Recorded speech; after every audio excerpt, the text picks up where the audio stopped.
На 54-й сессии Исполнительного совета Международной организации гражданской обороны, которая прошла в Женеве, министр чрезвычайной ситуации Кыргызстана Боубек Аджикеев был избран на пост председателя Исполнительного совета МОГА.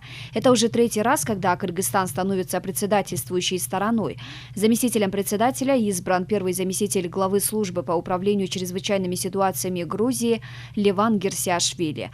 МОГА является единственной межправительственной организацией, специализирующейся в области гражданской обороны и защиты на международном уровне, в состав которой входят 59 государств в качестве полноправных членов. 19 государств имеют статус страны-наблюдателя.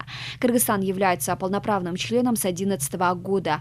В апреле 2014 года в ходе 21-й сессии Генеральной ассамблеи МОГА в Женеве Кыргызская республика была принята в состав Исполнительного совета МОГА, который является одним из исполнительных органов организации.